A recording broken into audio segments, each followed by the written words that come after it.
Good afternoon, Tuesday, January 9th. Ayun, episode 3198, 3199, and 3200. This is our daily episode.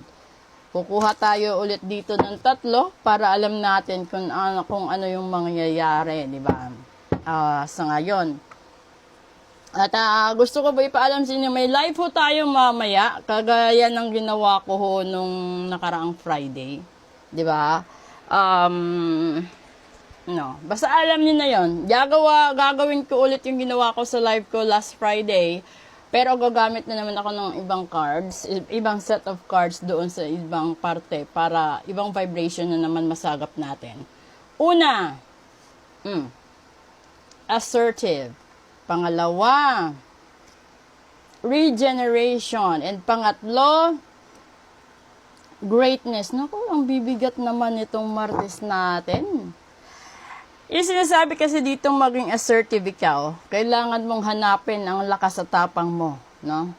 At ito ibig sabihin, aksyonan mo, gawan mo ng paraan, no, na maitawid kung ano man yung dapat na solusyon na meron ka sa kasalukuyan sa mga problemang kinakaharap mo.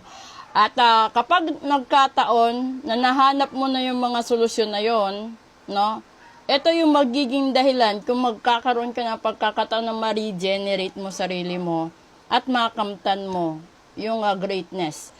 Halimbawa, dun tayo uli sa pag-ibig. Kasi papunta tayo ng February. Ang punto kung halimbawa dito sa pag-ibig, no? Kapag ikaw yung taong bigo, nasasaktan ka, nasusugatan ka, lahat ng parte ng buhay mo, lahat ng aspeto sa buhay mo apektado. Hindi ka makafocus kapag ito no? Mas mabuti pa nga yung sakit ng ipin, may gamot. Pero pag ito, wala Nabibingi ka, nawawalan ka ng ganang kumain, wala kang ganang magtrabaho, etc., etc., etc. Yung parang andun ka na sa punto na hopeless ka na basta lahat, iba-iba kasi yung dating no? Pero yung punto dito is, hanapin mo yung lakas na meron ka, no? Hindi ko alam kung mag-work sa lahat, pero sa nakaka-resonate minsan. Kapag ikay nagmahal sa tao, hindi mo makikita kung ano yung mga pagkukulang niya, pagkakamali niyang nagawa sa'yo nung kayo pa'y magkasama. No? And then, nung panahon na nagkahiwalay kayo, no? Nagkanya-kanya kayo, dun mo malalaman kung gaano kalaki siya naging parte sa buhay mo. No? Then, yung kasunod niyan, maaalala mo yung mga pagkakamali mo rin sa kanya. So, pareho kayong nag-learn ng lesson ninyo. Pero, magkaiba kasi yung process ng pagtanggap. Kasi may mga tao na hindi niya maamin sa ibang tao na siya yung naging dahilan ng pagkakahiwalay, no? Lalong-lalo na hindi niya matanggap sa sarili niya na siya yung umalis, siya yung nakipaghiwalay, siya pa ang nalugmok sa buhay, di ba? Kasi inaasahan niya na itong taon to, iiwan ko, iiyak ito, magpapakamatay ito, magsisuicide ito, whatever, di ba? May ganun Ganun kataas yung paniniwala niya sa sarili niya na ikaw yung tipo ng tao na hindi ka mabubuhay pag wala siya. No? May mga taong ganyan na parang pakiramdam niya, kasi hindi naman natin ma-deny. Kapag nagmahal tayo, yung attention natin, lahat nandun sa kanya siya yung mundo natin, siya yung lahat sa atin. Kaya nga 'di ba, sa sobrang pagbibigay mo, sa sobrang pag-aalaga mo, nasasaktan ka sa panahong nagkahiwalay kayo. Sobrang mong dinamdam. Pero magkaiba yung regeneration process ng bawat isa. may mga tao na kaya nilang i-divert yung attention nila para magkaroon sila bigla ng healing process. Yung iba naman matagal talaga makapag-heal.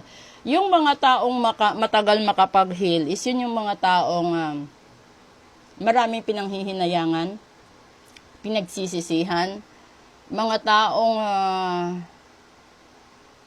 na nadala sa mga maling akala. Kasi halimbawa, no, yung lalaki, iniwanan ka. Pero alam niya na mahal mo siya at alam din niya na mahal niya yung babae. Hindi nga lang niya masyadong na-express sa babae kung anong level yung pagmamahal na yun. Kasi hindi naman lahat ng lalaki sasabihin na mahal kita 110%, mahal kita 50%, mahal kita 75%. Hindi sila ganon. May ibang lalaki na marunong talaga maglabas ng emosyon nila and then they will show you kung gaano kakahalaga. Pero may ibang lalaki na hindi nagsasalita, no? Pero nakikita mo sa action kung gaano kakahalaga sa buhay niya. And then, it will be too late, no? No ma-realize ng lalaki. Kung naghiwalay kayo, iniwanan ka ng lalaki, sa side ng lalaki, maaalala niya na akala ko kapag iniwan ko siya, hahabulin niya ako. Akala ko kapag iniwan ko siya, masisira ang buhay niya. Akala ko pag iniwan ko siya, gagawa siya ng paraan. Makabalik lang ako sa buhay niya. Yung mga maling akala, ganun na yun, no?